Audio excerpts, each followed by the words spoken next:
نحمدہ و نصلی علی رسولہ الکریم اما بعد فاعوذ باللہ من الشیطان الرجیم بسم اللہ الرحمن الرحیم وقالت الیہود عزیر ابن اللہ، اور یہودیوں نے کہا کہ حضرت عزیر علیہ السلام اللہ تعالیٰ کے بیٹے ہیں۔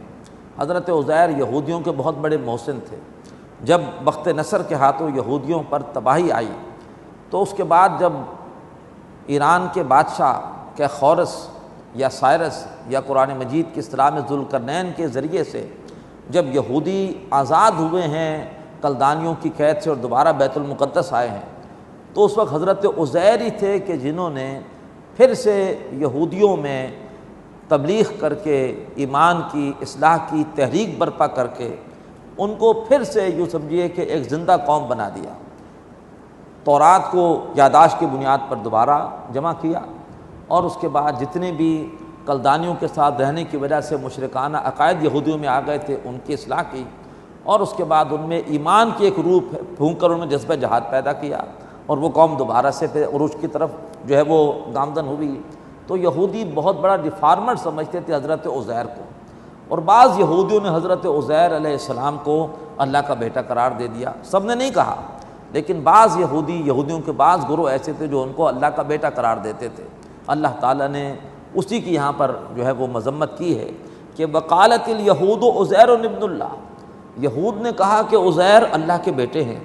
وقالت النصارى المسیح ابن اللہ، اور عیسائیوں نے کہا کہ حضرت مسیح یعنی حضرت عیسیٰ علیہ السلام اللہ کے بیٹے ہیں۔ ذالک قولہم بافواہہم، یہ ان کے منہوں کی باتیں ہیں، ان کے پاس اپنے ان باتوں کے لیے دلیل کوئی نہیں ہے۔ کسی کتاب میں اللہ نے یہ بات نازل نہیں کی کہ یہ اللہ کے بیٹے ہیں، انہوں نے اپنے پاس سے بات گھڑ لی ہے۔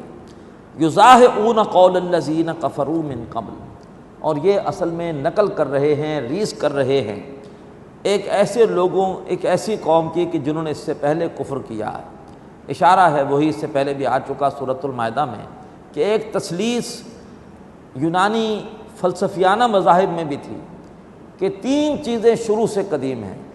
اللہ بھی قدیم، اللہ تو نہیں کہتے وہ، خالق بھی قدیم، مادہ بھی قدیم، روح بھی قدیم۔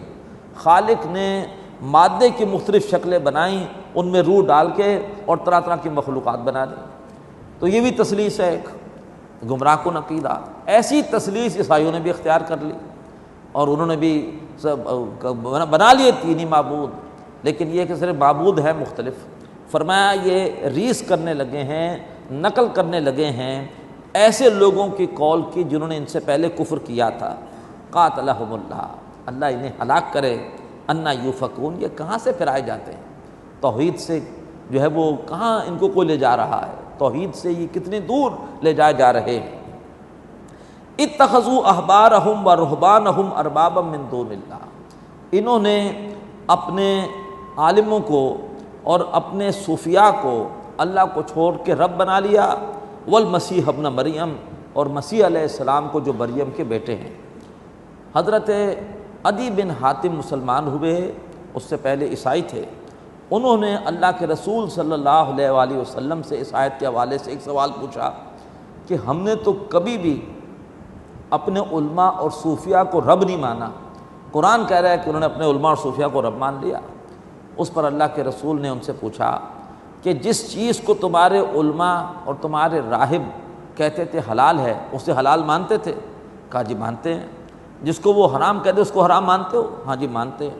کہا یہی تو رب بنانا ہے، حلال و حرام کا اختیار یا تو اللہ کو ہے یا اللہ کے رسول کو ہے، اللہ کے نمائندے کو، اور تو کسی کو نہیں ہے۔ یہ گمراہی پیدا کی عیسائیت میں سینٹ پال نے جو بھی غلط عقیدے عیسائیت میں داخل کیے، کفارے کا عقیدہ ہو، تثلیث کا عقیدہ ہو، اس کے ساتھ ہی اس بدبخت نے یہ بھی کہا کہ شریعت ساقط، کوئی شریعت نہیں ہے، شریعت کی وجہ سے آدمی خواہ گلٹی کانشیس ہوتا ہے، یہ حلال ہے یہ حرام ہے، پریشان رہتا ہے۔ باقی جو تمہیں کوئی مسئلہ پوچھنا ہو، کسی مسئلے کا حل تم نے جاننا ہو، تو اس کا اختیار مذہبی رہنما کو ہے۔ مذہبی رہنما جس چیز کو چاہے حلال کر دے، جس چیز کو چاہے حرام کر دے۔ پروفیسر یوسف الدین چشتی صاحب نے اس پر ایک شعر میں تصرف کیا تھا کہ بجا کہے جسے پاپا اسے بجا سمجھو، زبان پوپ کو نکار خدا سمجھو۔ بس جو پوپ کہہ دے وہ حلال ہے، جس کو پوپ حرام کہہ دے وہ حرام ہے۔ تو کہا کہ کیا تم اپنے علماء اور اپنے راہبوں کو درجہ نہیں دیتے تھے کہ جس چیز کو حلال سمجھیں حلال، جس چیز کو وہ حرام کہیں وہ حرام، جس کو حلال کہیں وہ حلال؟ کہا کہ ایسا تھا۔ فرمایا یہی رب بنانا ہے، حلال و حرام کا اختیار اللہ کو ہے یا اللہ کے نمائندے رسول کو ہے۔ وما امروا الا لیعبدوا الہا واحدا، اور انہیں حکم نہیں دیا گیا تھا مگر یہ کہ وہ ایک معبود واحد کی عبادت کریں، لا الہ الا ہو، اس معبود واحد کے سوا کوئی معبود نہیں، سبحانہ عما یشرکون، اور وہ اللہ تبارک و تعالی پاک ہے اس شرک سے جو کہ وہ کر رہے ہیں۔ اقول قولی ھذا واستغفر اللہ لی ولکم ولسائر المسلمین والمسلمات۔